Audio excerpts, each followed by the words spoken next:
anyone in the house who's here to see our virgin David Harford? Thank you. You and my fucking mom. Thanks. Appreciate it. Very good. Yeah, so David is a lawyer, so he's been in front of people, but not in this capacity, unless he's always trying to make the jury laugh. I'm not so sure. But how do you feel tonight, David? Pretty excited. Pretty excited. He's excited. Are you a little bit nervous? Excited means nervous. Excited means nervous. Well, he's lawyer speak. He's like, do you not know these definitions of these terms? Okay. Well, there may have been a little bit of a miscommunication between me and David because he knew that it was virgin sacrifice, and I'm sure most of you, since you're all friends with him, 2 weeks ago he got married, right? So you're probably all at this wedding. And then probably 2 weeks before that, you were at some bachelor party and some bachelorette, and then probably some shower, and now you're paying $10 again tonight. He's like nickel and diming you like a typical lawyer. I get it. But the miscommunication is that he knew that it was like this big virgin sacrifice, so he scheduled it to be right close to the wedding. And I was like, oh, well, it's not what you think. Basically, this front row may have a really good seat for like a christening here. We're consummating the wedding tonight is what he thought was happening. So you guys are gonna have a good time tonight with those seats. I've been to Amsterdam. Just got married 2 weeks ago. That was the highlight of the wedding. Obviously not my wife in her beautiful dress. So it's like you guys all came and now you owe me a gift. Have it here. Next on the list, when are you gonna have a baby?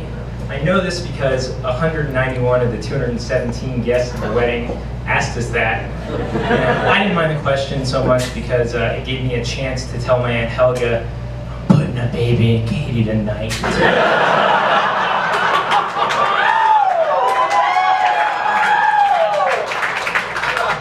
By the 10th person, I was just saying, ain't nothing wrong with a little bump and grind.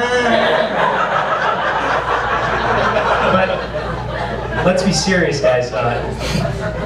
This is a pretty intrusive question because basically you're asking people at your wedding, who you may have not seen in a year or for 10 years and don't know. They're saying, are you planning to fuck your wife without protection? If so, because I already assume you are, when are you doing that? And then also, can you speculate on your own fertility? I'm excited to have a kid though, because there's a lot of things that you can't do as a 31-year-old man without being labeled weird or creepy or convicted sex offender. Sit at a bench in a public park or grow a mustache. There's this thing, Discover the Dinosaurs. Probably nobody here has heard of it because I'm the only 31-year-old man that wants to see stuff like this, but it's at the LA Convention Center. There's animatronic dinosaurs. They're life-size. They have a pteranodon. Do you guys know what that is? The flying dinosaur. I don't know how they make it fly. Okay, I want to see that. But can you guys imagine the ticket taker when I roll up without a kid? And I'm like, I came for the Triceratops, the one on my face. There's also Legos. That's another thing, another awesome thing that you get to play with when you have a kid. I love Legos, and this is not a joke. I tried to register for them, but my wife was like, we need practical things, like flatware. I was like, Katie, we can build anything we need.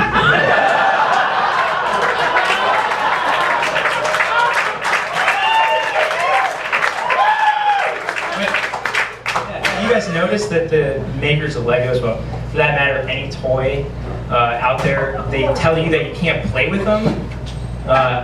It's right there on the box. It says ages 5 to 15. And that's bogus. I mean, who decides that a 16-year-old doesn't have imagination? And or a 31-year-old for that matter. like, who enforces that? Is there gonna be like a bouncer at the toy store? Can I see your license? Oh, no Legos for you. And like, maybe I have to wait outside the toy store and like proposition kids. Hey, give me the Star Wars Legos. Yeah, here's a little extra for you. Get you something nice. But I'm also really nervous to have kids because, like every other parent, I will screw up my kids without even knowing that I'm doing it.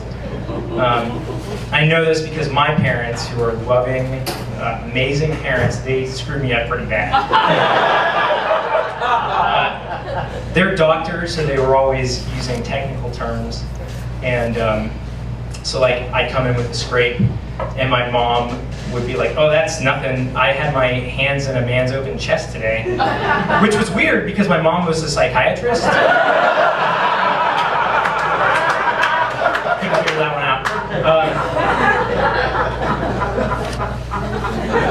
Or like, we didn't use any slang terms. It was always like, David, do you need to take a bowel movement? And that was really bad on the playground because like a kid would call me a doo-doo head, and I didn't have a response. I'd be like, you're a duodenum. I still don't know what that means. And it affected me later on in life. I didn't have any confidence, so I was never with the cool kids. I never learned any slang terms. Somehow managed to score a beautiful wife.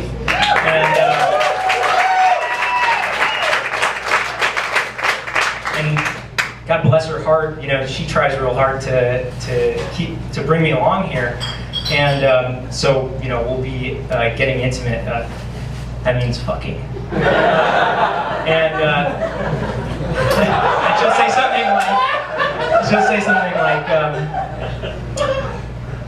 I'm getting turned on right now. And I'll be like, oh, is there an increase in dopamine in your prefrontal cortex? And she'll be like, are you getting turned on? And I'll be like, there's definitely increased blood flow in my genitals. So like with my parents, we used technical terms, so it was never like pee-pee and foo-foo or hoo-ha. It was always penis. And? Vagina. No, cock and pussy, guys. My parents were doctors, but they had big time potty mouths. The worst thing though that my mom ever did was, I remember it like it was yesterday. I was playing with Legos, of course, and I asked that question that all kids inevitably ask, Mom, where did I come from? And the next thing I know, she's setting up a projector. And I cease to have a very vivid memory, but I do remember some horrifying details. There was blood, there was screaming, there was burnt SpaghettiOs coming out of my mom's vagina. And weirdly, my dad's disembodied voice encouraging my mom. I think my mom could have handled this one a little bit better. Like she could have told me that she'd pick me up at Goodwill because nobody else wanted me. Literally anything, because this moment was the worst amalgamation of terrifying moments that you could have in your life. Like that first time you saw a lot of blood, check. That first time that you saw your parents in pain, check. That time you saw your parents' genitals, check. That time that you saw yourself coming out of your mom's vagina, oh, that was just me. And I see somebody's videotaping, so that was the second most traumatic thing in my life on film. Thank you guys very much.